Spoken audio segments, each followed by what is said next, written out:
শিলিগুড়িতে রাতের অন্ধকারে এটিএম লুট, খোয়া গেল 10.5 লক্ষ টাকা। ময়নাগুড়ি ঘটনার পর এবার শিলিগুড়িতে ফের রাতের অন্ধকারে এটিএম লুট। সোমবার গভীর রাতে চম্পাশ্বরী মোড় সংলগ্ন জ্যোতিনগর এলাকায় অবস্থিত স্টেট ব্যাংক অফ ইন্ডিয়ার একটি এটিএম লুট করে চম্পট দেয় দুষ্কৃতীরা। প্রাথমিক তদন্তে জানা গেছে প্রায় 10.5 লক্ষ টাকা খোয়া গিয়েছে।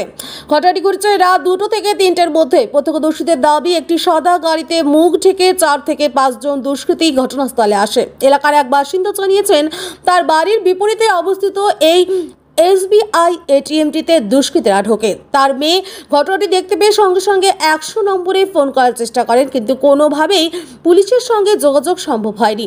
এরপর তিনি বাবাকে সব জানান। ঘরের ব্যালকনি থেকে ওই ব্যক্তি দেখেন দুষ্কৃতীরা এটিএম থেকে বেরিয়ে আসে এবং সেটিতে আগুন লাগিয়ে দেয়। তিনি বৃষ্টিকে উপেক্ষা করেই গাড়ির একটি অংশ এবং ঘটনাস্থলের ভিডিও তুলে রাখেন, যা পরে পুলিশের হাতে তুলে দেওয়া হয়। পরে খবরটি ঘটনাস্থলে পৌঁছায় প্রধাননগর থানার বিশাল পুলিশ বাহিনী এবং দমকল বিভাগের কর্মীরা। দ্রুত আগুন নেভানো হয় এবং পুলিশ প্রাথমিক তদন্তে এটিএম লুটের বিষয়টি নিশ্চিত করে। এত বড়সড় লুটের ঘটনার সিসিটিভি ফুটেজ খতিয়ে দেখছে পুলিশ। পাশাপাশি দার্জিলিং, জলপাইগুড়ি ও উত্তর দিনাজপুর জেলার প্রতিটি থানায় সতর্কতা জারি করা হয়েছে।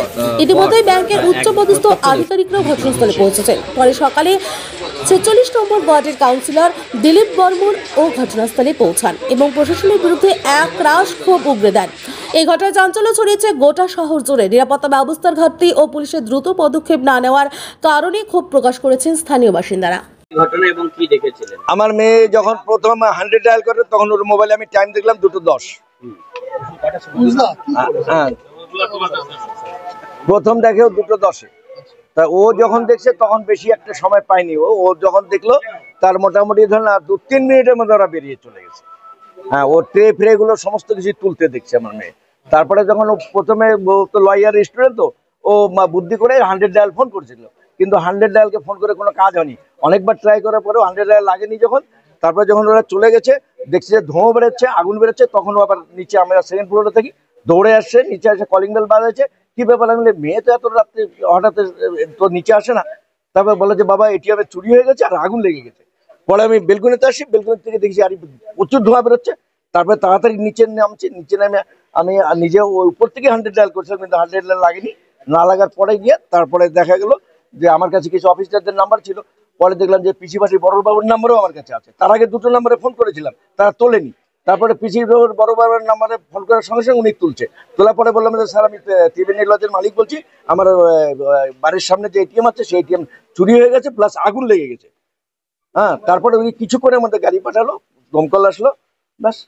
কতজনকে দেখা গিয়েছে? 4 জন। 4 জনই মুখবান্ধা ছিল। গাড়ি একটাই গাড়ি ছিল। গাড়িটা সাদা রঙের ছিল। গাড়িটা কি গাড়ি ছিল বোধহয়, ওই যে কি বলে ওটাকে, হ্যাঁ না স্করপিও না, স্করপিও না, ওটাকে আরে হ্যাঁ সুইফট টাইপের গাড়ি ছিল। আপনার মেয়ে ভিডিও করেছে? হ্যাঁ ভিডিও করেছে। ভিডিওতে মুখ দেখা গেছে? না, মুখ দেখা যায় না। ও ভিডিও করছে, কিন্তু ও বুদ্ধি করে কিছুটা ভিডিও করছে। কোন দিক দিয়ে পালিয়ে গেল? এদিক দিয়ে। এটা গাড়িটা এখান থেকেই ব্যাক করছে। এই যে এই মুখে গাড়ি লাগানো ছিল, একদম এটিএম এর সামনে গাড়ি লাগিয়েছে। এখান থেকে একবার এই গাড়ি ঘোরা দিয়ে স্পিডে বের হয়ে চলে গেছে। আপনার নাম? হিমাই শীল। আপনার মেয়ের নাম? সুস্মিতা শীল।